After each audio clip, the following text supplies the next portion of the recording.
केशवी का पिता रामदीन बहुत खुश था। खुशी का कारण ही इतना बड़ा था। केशवी बिटिया कहाँ है? अरे कलावती कहाँ हो तुम दोनों? आ रही हो जी। क्या हुआ? आज तो आप बहुत खुश हो जी। बापू आपने बुलाया? हाँ बिटिया, खुशी की तो बात है कलावती। हमने जो फॉर्म भरा था ना, उसमें हमारी केशवी का नाम आ गया है। अब हमारी केशवी बड़े स्कूल में पढ़ेगी। अरे केशवी बिटिया उदास क्यों हो गई? क्या तू खुश नहीं है कि तू बड़े स्कूल में पढ़ने जाएगी? माँ बापू सब मेरे काले रंग का मजाक उड़ाते हैं। सब कहते हैं कि मेरा काला रंग है और इतने लंबे लंबे काले नागिन जैसे बाल है। ये कहकर पहले वाले स्कूल में सब मेरी हंसी उड़ाते थे। मुझे पता है इस स्कूल में भी सब मेरी हंसी उड़ाएंगे। नहीं बिटिया, वो बहुत बड़ा स्कूल है, वहाँ पर कोई हंसी नहीं उड़ाएगा। तुझे वहाँ बहुत अच्छा लगेगा। केशवी का रंग काला था, पर उसके बाल बहुत ही सुंदर और लंबे घने थे। केशवी के काले रंग के लिए उसे बहुत सुनना पड़ता था। अब नए स्कूल में जाते हुए वो बहुत डर रही थी। रामदीन और कलावती के समझाने पर केशवी स्कूल चली जाती है। सब बच्चे और टीचर केशवी को घूर घूर कर देख रहे थे। केशवी अपनी क्लास में जाती है। उसे देखकर सब बच्चे जोर जोर से हंसने लगते हैं। अरे अरे भागो, देखो ये लड़की देखने में कितनी बदसूरत है। हाँ, इसका रंग कितना काला है और इसके लंबे बाल। ओह, ये तो कितनी डरावनी, बिल्कुल भूतनी लग रही है, भूतनी। क्लास के सब बच्चे केशवी को भूतनी भूतनी कहकर क्लास से बाहर भागने लगते हैं। केशवी का रोना निकल आता है।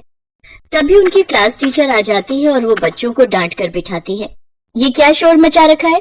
चलो अपनी अपनी सीट पर बैठो। और तुम लड़की, क्या नाम है तुम्हारा? जी वो मेरा नाम। क्या बात है, काली होने के साथ साथ गूंगी भी हो क्या? पता नहीं आज का दिन कैसा जाएगा। इतनी भद्दी शक्ल की लड़की हो तुम। जाओ सीट पर बैठो। तभी क्लास में दूसरी टीचर आ जाती है और वो केशवी को बैठा हुआ देखती है।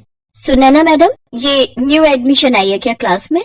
हाँ दीपिका मैडम, है तो गरीब पर वो मुफ्त फॉर्म भरा होगा, उसी वजह से एडमिशन मिल गया, वरना इतने बड़े स्कूल में एडमिशन कहाँ मिलता है। लड़की का भले ही रंग काला है पर बाल देखो कितने लंबे हैं। वैसे एक बात बोलूं, जरा कान इधर लाना। टीचर दीपिका टीचर सुनैना के कान में कुछ कहती है, जिसे सुनकर टीचर सुनैना चौंक जाती है। अगले दिन से टीचर सुनैना का व्यवहार केशवी के साथ बिल्कुल बदल जाता है। केशवी बेटा, क्या तुम थोड़ी देर स्कूल में मेरी हेल्प के लिए रुक सकती हो? मेरी अलमारी बहुत फैली हुई है, मैं सोच रही थी समेट कर घर जाऊंगी। जी मैं रुक जाऊंगी, मुझे तो अच्छा लगेगा टीचर जी अगर मैं आपकी मदद करूं। टीचर सुनैना के कहने पर केशवी रुक जाती है। केशवी बेटा, तुम्हारे बाल बहुत सुंदर हैं। काश मेरे बाल भी इतने ही सुंदर होते। देखो मुझे बहुत सुंदर चुटिया बनानी आती है। तुम बैठो, मैं तुम्हारी सुंदर सी चुटिया बनाती हूँ। केशवी की खुशी का ठिकाना नहीं था। आज उसकी क्लास टीचर उस पर इतना प्यार बरसा रही थी। टीचर उसे कुर्सी पर बैठा देती है और उससे प्यार से बात करती है और चालाकी से चुपचाप उसकी चोटी के थोड़े से बाल काट लेती है। केशवी को इस बारे में पता ही नहीं चलता। केशवी खुश हो जाती है क्योंकि उसकी टीचर उसके साथ बहुत अच्छे से बात करने लगी थी। केशवी रोजाना ही किसी न किसी काम के लिए अपनी टीचर के साथ रुक जाती थी। अब तो उसकी टीचर ने उसे क्लास मॉनिटर भी बना दिया था। केशवी के माता पिता भी इस बात से संतुष्ट थे कि केशवी का अपने स्कूल में मन लग गया है, पर धीरे धीरे केशवी के बाल छोटे होने लगे। एक दिन केशवी सिर धोकर बाहर निकली तो कलावती उससे बोली, केशवी तेरे बाल इतने छोटे कैसे हो गए? तूने तो कटवाए भी नहीं, दिखा तो जरा, कहीं किसी सहेली ने तो नहीं काट दिए? पता नहीं माँ, मैंने तो कोई बाल नहीं कटवाए, फिर छोटे कैसे हो गए मुझे नहीं पता। नहीं, किसी ने मेरे बाल नहीं काटे माँ। अरे कलावती, तुम भी बेकार में बच्ची को परेशान कर रही हो। अब उसका स्कूल में मन लगा है तो तुम इन बालों के पीछे पड़ जाओ। अरे बाल तो घर की खेती है, जब मर्जी बढ़ा लो, जब मर्जी कटवा लो, और फिर टूट भी तो जाते हैं मौसम के अनुसार। जा बेटिया जा, तू तैयार होकर स्कूल जा। कलावती भी ये सब बातें सोचकर चुप हो जाती है, पर टीचर सुनैना का लालच बढ़ता ही जा रहा था। एक दिन उसने बहाने से जब केशवी को रोका तो कुछ ज्यादा ही बाल काट दिए और केशवी की नजर कैंची पर पड़ गई। केशवी रोने लगी। मैम, आपने मेरे बाल काट दिए। इसका मतलब मेरे बाल तभी छोटे हो रहे थे क्योंकि आप रोजाना बहाने से मेरे बाल काट देते। पर क्यों? मैं सबको बता दूंगी कि आपने ही मेरे बाल काटे हैं। तभी टीचर दीपिका भी वहीं आ जाती है। अरे मैडम सुनैना, इस लड़की की इतनी लंबी जुबान, ये तो हमारी पोल खोल देगी। अरे कैसे पोल खोल देगी मैडम दीपिका? ये जानती नहीं हम कौन है। ए लड़की, अगर तूने किसी को भी इस बारे में कुछ भी बताया तो तुझे स्कूल से निकलवा दूंगी, समझी? और फिर तुझे किसी भी स्कूल में एडमिशन नहीं मिलेगा। चुपचाप हमें तेरे बाल काटने दे। केशवी घबरा जाती है, वो कुछ भी नहीं बोल पाती। वो रोती हुई एक सुनसान सड़क पर चलती जाती है। उसे खबर ही नहीं थी कि वो घर के रास्ते नहीं बल्कि जंगल के रास्ते पर चली गई है। वो एक पेड़ के नीचे बैठकर रोने लगती है। अब मैं क्या करूं? मेरे सारे बाल टीचर ने काट दिए। अगर मैंने किसी से कुछ भी कहा तो वो मुझे स्कूल से निकाल देगी। फिर माँ और बापू कितने दुखी होंगे। पर मेरे बाल अगर कट गए तो मैं बिल्कुल गंजी हो जाऊंगी। मैं क्या करूं? मुझे कुछ समझ नहीं आ रहा। कौन मेरी मदद करेगा? तभी वहाँ पर एक सुंदर सी परी प्रकट होती है। मैं तुम्हारी मदद करूंगी। मैं एक जादुई परी हूँ। मैं तो जंगल में भ्रमण कर रही थी, पर तुम्हारी रोने की आवाज सुनी तो मैं यहाँ आ गई। बोलो, तुम्हें क्या परेशानी है बेटी? केशवी उस परी को अपनी सारी दुख भरी बात बताती है। परी केशवी के सिर पर हाथ रखती है तो केशवी के बाल पहले जैसे लंबे और घने हो जाते हैं। ये देखकर केशवी बहुत खुश होती है, पर एकदम से उदास हो जाती है। उदास मत हो केशवी बेटा, अब जो भी तुम्हारे बाल काटने की कोशिश करेगा वो गंजा हो जाएगा, और जब तक वो सच्चाई नहीं बताएगा उसके बाल वापस नहीं आएंगे। यही सजा तुम्हारे बाल काटने वाले को मिलेगी। अब तो खुश हो ना? आप कितनी अच्छी हो परी माँ। तुम भी तो बहुत प्यारी बच्ची हो केशवी। चलो अब मैं चलती हूँ, मुझे अपने परीलोक रात होने से पहले लौटना है। इतना कहकर परी अदृश्य हो जाती है और केशवी खुशी खुशी घर आ जाती है। अगले दिन केशवी के लंबे बाल देखकर टीचर सुनैना हैरान रह जाती है। वो तो पूरी लालच से भर जाती है और सबके जाने के बाद जैसे ही टीचर सुनैना केशवी के बाल काटने लगती है, केशवी के बाल तो नहीं कटते पर टीचर सुनैना पूरी गंजी हो जाती है। टीचर दीपिका ने भी टीचर सुनैना का साथ दिया था, इसलिए वो भी गंजी हो जाती है। मैं गंजी कैसे हो गई दीपिका मैडम? आप भी गंजी हो गई, हम दोनों गंजे हो गए। ये कैसे हुआ? हाँ सुनैना मैडम, मैं भी गंजी हो गई, हम दोनों गंजे हो गए। अब हम दोनों इस क्लास से बाहर कैसे जाएंगे? सब हमारी हंसी उड़ाएंगे। हमारे बाल कहाँ चले गए? आप दोनों के बाल अब तब तक वापस नहीं आएंगे जब तक आप प्रिंसिपल मैडम और सबके सामने अपनी गलती को स्वीकार नहीं करोगे। परी माँ ने आप दोनों के बाल छीन लिए। अब आया मजा। किसी के बाल काटकर आप कितना खुश हो रही थी। मैं अभी प्रिंसिपल मैडम और बाकी स्टाफ टीचर्स को बुला कर लाती हूँ। केशवी सबको बुलाकर लाती है और सबके सामने सच्चाई आ जाती है। सुनैना और दीपिका अपनी गलती मान लेती हैं। वो दोनों केशवी के बाल काटकर बेचा करती थी। वास्तव में वो बाल बेचने का व्यापार करती थी। सुनैना मैडम, दीपिका मैडम, आप दोनों को शर्म आनी चाहिए। आप दोनों टीचर के नाम पर धब्बा हो। हमारे स्कूल की सारी इज्जत आप दोनों के कारण गिर जाती अगर आज केशवी हमें इस बारे में ना बताती। पैसे की लालच में आप अपना टीचर का पद भी भूल गई कि टीचर तो भगवान का रूप होते हैं। आप दोनों को शर्म आनी चाहिए। मैं आप दोनों को अपने स्कूल से इसी समय निकाल रही हूँ और आपको किसी भी स्कूल में टीचर की नौकरी नहीं मिलेगी। मैं सारे स्कूल्स में अभी फोन करके मना कर दूंगी। आपके सारे सर्टिफिकेट छीन लिए जाएंगे। केशवी बेटा, वेरी गुड, तुम बहुत बहादुर बच्ची हो, तभी तो परी माँ के रूप में गॉड ने तुम्हारी हेल्प की। गॉड ब्लेस यू बेटा। टीचर सुनैना और टीचर दीपिका के बाल तो वापस आ जाते हैं, पर उनका टीचर का पद उन्हें वापस कभी नहीं मिलता। उनकी सारी डिग्रियां छीन ली जाती हैं। आज वो अपने किए पर बहुत पछता रही थी। समाज और रिश्तेदार में उनका बहुत अपमान होता है। उस दिन के बाद केशवी से सबने प्यार से बात करनी शुरू कर दी। अब कोई भी केशवी के काले रंग से नफरत नहीं करता था।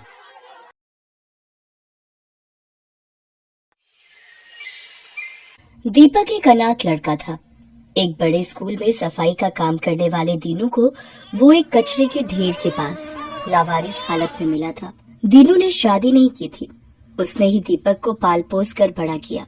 दीनू ने स्कूल के प्रिंसिपल से सिफारिश करके दीपक को क्लास में सीट दिलवा दी ताकि दीपक पढ़ लिख कर बड़ा आदमी बन सके। दीपक अब 9वीं कक्षा में आ गया था और उसके एग्जाम आने वाले थे। दीपक पढ़ने में अच्छा था, उसे अच्छे नंबर लाकर पास होना था। इसलिए दीनू के सो जाने के बाद दीपक रात में स्ट्रीट लैंप से आने वाली रोशनी में पढ़ाई करता था। दीपक की क्लास में स्कूल के ट्रस्टी मिस्टर मेहता का बेटा अर्जुन भी पढ़ता था। अर्जुन दीपक से बहुत चिढ़ता था। ट्रस्टी का बेटा है, इसी डर से कुछ टीचर ना चाहते हुए भी अर्जुन की झूठी तारीफ करते थे और दीपक को नीचा दिखाने में अर्जुन का साथ देते थे। सर बताइए, ये रेस किसने जीती है?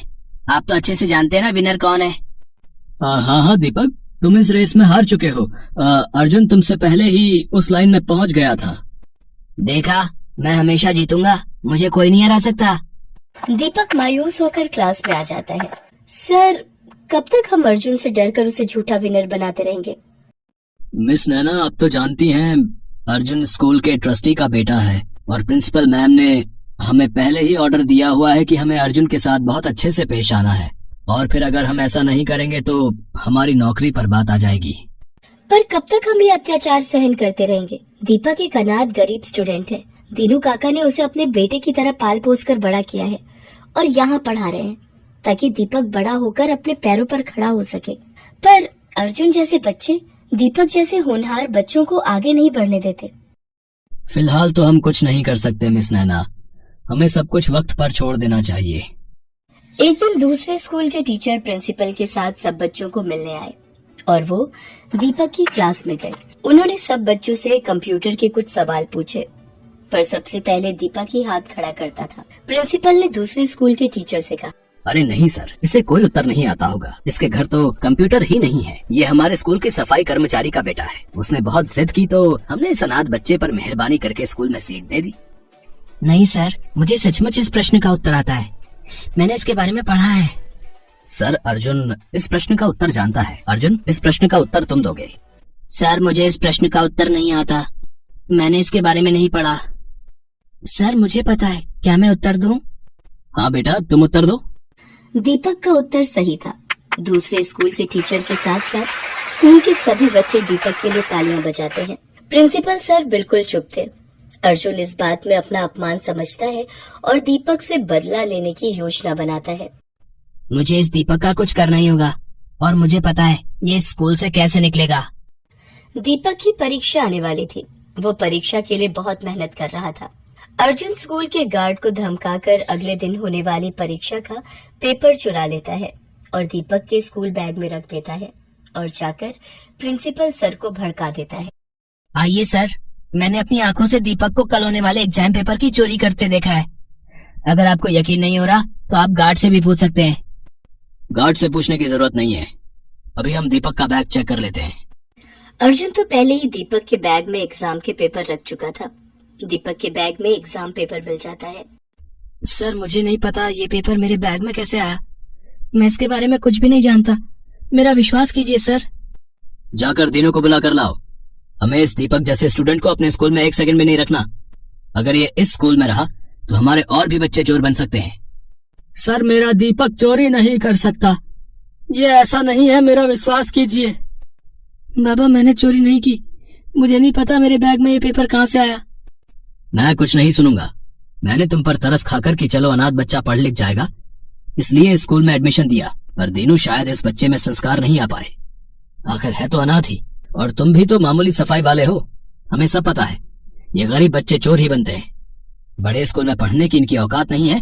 इसे ले जाओ यहाँ से, वरना मैं पुलिस को बुला लूंगा। दीनू रोता हुआ दीपक को ले जाने लगता है। अर्जुन अपनी मक्कारी पर बहुत खुश था। प्रिंसिपल अपने ऑफिस में आ जाते हैं। तभी वहाँ मिस नैना आती है। उनके साथ स्कूल के ट्रस्टी यानी कि अर्जुन के पिता भी ऑफिस में एंट्री करते हैं। सर, आपको पता भी है आपका बेटा अर्जुन अंधकार के रास्ते पर जा रहा है। आज उसने दीपक जैसे एक होनहार बच्चे पर चोरी का झूठा इल्जाम लगा दिया। मैं चाहती तो अर्जुन को चोरी करते समय भी रंगे हाथों पकड़ सकती थी, पर शायद ही छूट जाता, क्योंकि उसे घमंड है कि वो इस स्कूल के ट्रस्टी का बेटा है।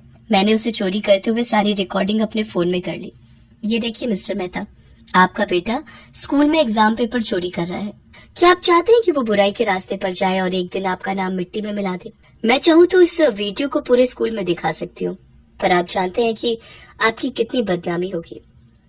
आई एम सॉरी मिस नैना, मैं बिल्कुल नहीं जानता था कि मेरा बेटा मेरे नाम का इतना फायदा उठा रहा है। मुझे किसी ने कोई खबर नहीं दी। आप कृपया करके इस वीडियो को किसी को भी ना दिखाएं, नहीं तो मेरे बेटे का भविष्य खराब हो जाएगा। अर्जुन के पिता बहुत दुखी होते हैं। अर्जुन ऑफिस में आता है। वीडियो देखकर वो घबरा जाता है। पापा, मुझसे गलती हो गई, मैं सिर्फ दीपक से बदला लेना चाहता था। पापा, मुझे माफ कर दो। दीपक जैसे होनहार बच्चे पर चोरी का इल्जाम लगाते तुम्हें शर्म नहीं आई है? तुम्हें अपना बेटा कहते हुए मुझे सचमुच बहुत शर्मिंदगी महसूस हो रही है। मैं तुमसे अब कभी भी बात नहीं करूंगा। तुम जैसे चाहो अपनी लाइफ को जी सकते हो। अब तुम्हारी मम्मी और मैं तुमसे कोई मतलब नहीं रखेंगे। नहीं पापा, ऐसा मत करो। मैं आपसे और मम्मी से बहुत प्यार करता हूँ। मुझे माफ कर दो, मुझसे गलती हो गई। गलती तो हम सबसे हुई है। शायद अर्जुन के बिगड़ने में सबसे बड़ा हाथ मेरा है। हमने हमेशा अर्जुन को गलत करने में बढ़ावा दिया। पापा, मुझे बस एक बार माफ कर दो। अगर माफी मांगनी है तो मिस नैना और दीपक से मांगो, अब वही तुम्हें माफ कर सकते हैं। नैना मैम, मुझे माफ कर दीजिए। आप प्लीज ये वीडियो किसी को मत दिखाना। नहीं अर्जुन बेटा, मैं ये वीडियो किसी को नहीं दिखाऊंगी। मैं तुम्हारी गुरु हूँ और तुम्हें सही राह पर लाना मेरा फर्ज है। अर्जुन दीपक से माफी मांगता है। दीपक, मुझे माफ कर दे मेरे दोस्त। मैंने तो तुम्हें कब का माफ कर दिया अर्जुन। और दोस्तों को गले लगाते हैं, उनसे माफी नहीं मांगते। इतना कहते ही दीपक अर्जुन को गले से लगा लेता है। उन दोनों को आपस में गले लगता देख स्कूल का सारा स्टाफ और दीनू बहुत खुश होता है।